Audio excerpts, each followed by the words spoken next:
I am interested in taking care of patients in this institution, and when I'm prevented from taking care of patients the way they should be taken care of by a law that exists, I just happen to believe something ought to be done about it. Well, I think it's very evident that the law is unenforceable. I think if you had a policeman under every bed in the state of Connecticut, they still could not prove anything.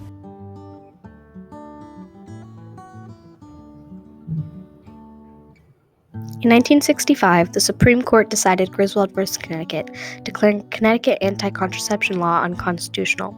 The court's decision asserted that Americans were guaranteed a right to privacy in their homes, setting an important precedent for later Supreme Court cases concerning same-sex marriage and access to contraception. It also broke barriers because this was the first right to privacy case that the Supreme Court took on and was actually acknowledged.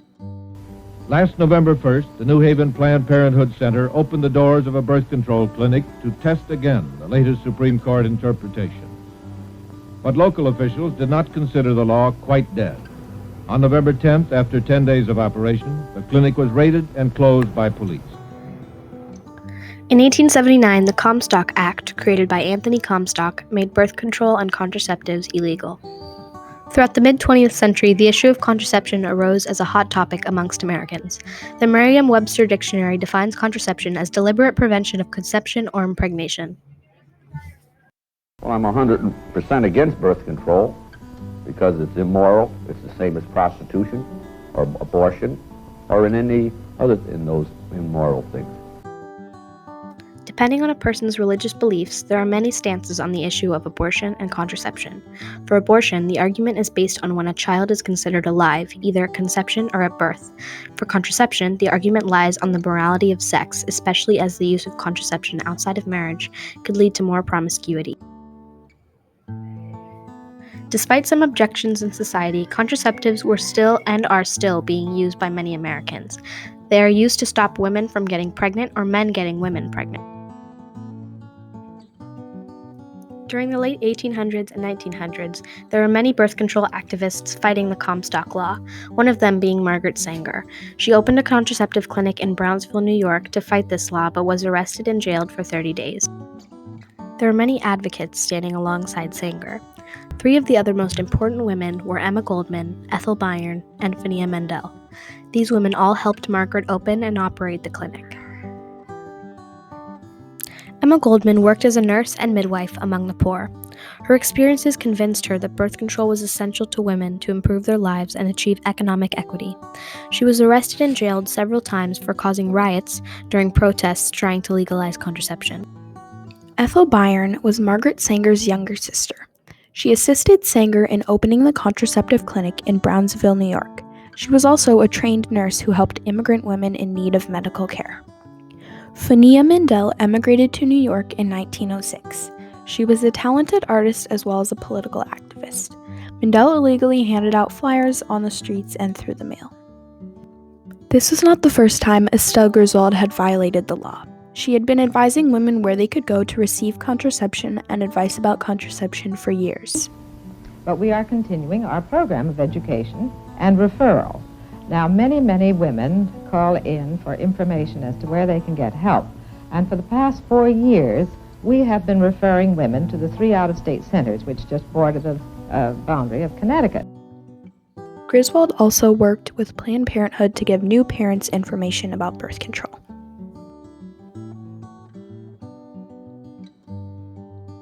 Now, Connecticut was not the only state that banned contraception.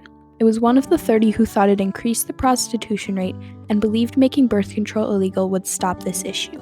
Then, on November 1st, 1961, C. Lee Buxton and Estelle Griswold illegally opened a contraceptive clinic at 79 Trumbull Street in New Haven, Connecticut. Birth control was illegal, but not for some that could afford it, and they wanted to make it equal. Well, aren't people who want birth control information getting it in this state? If a woman can afford to go to a private doctor as a private patient and pay a fee, she can get contraceptive advice in Connecticut.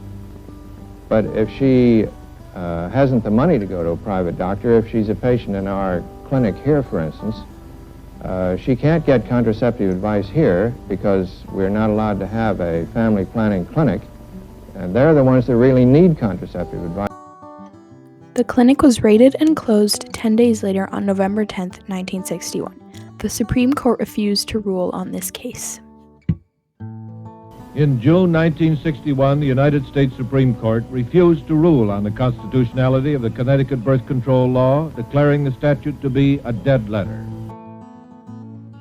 But then, 4 years later, on June 7, 1965, the court took on their case and the trial began. While court was in session, many convincing arguments came from Griswold and Buxton's side. They argued that this law was unconstitutional and it broke the right to marital privacy.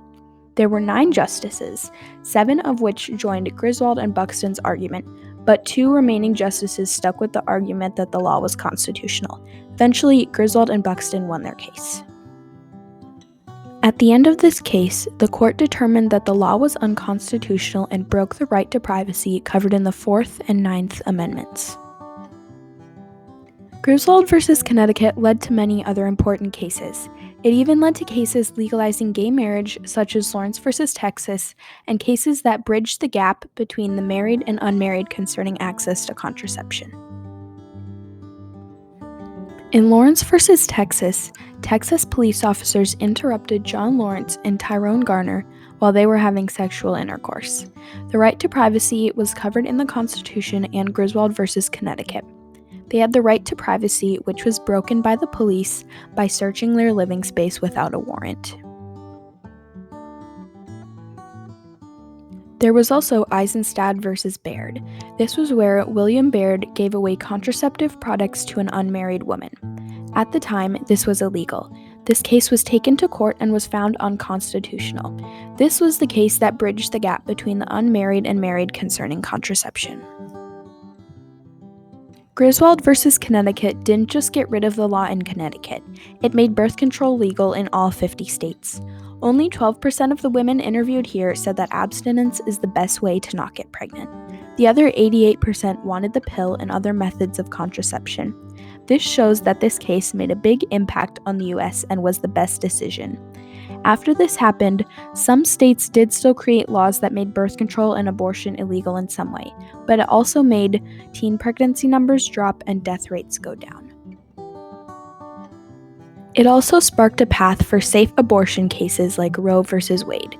This was where Miss Roe, or Norma McCorvey, Roe was a fictional name used in records to keep her identity a secret, filed a lawsuit challenging a Texas law that only made abortion legal if it was to save a woman's life. It also broke the right to privacy because abortion is a constitutional right. Furthermore, this case did not only help women, but inspired other people to help women and fight for their rights.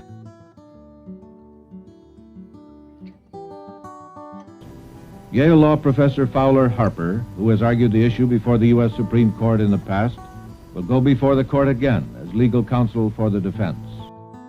This case has helped a lot of women today. It has helped them complete more years of school and get the jobs they wanted. The rate of women completing 4 years of college from 1960 to 2011 has multiplied by 6. Women have become teachers, business owners, lawyers, doctors, and more successful.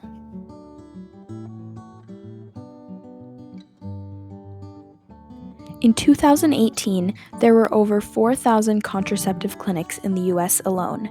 This case blazed a trail for many cases to come that helped with safe abortion and abortion for minors. Now, this case has definitely made an impact on many people, but not in the minds of some. Since 1965, there was a rise of access to contraception until it was legal almost everywhere in the U.S. In recent years, there has been deliberate efforts to chip away at that right to accessible contraceptives.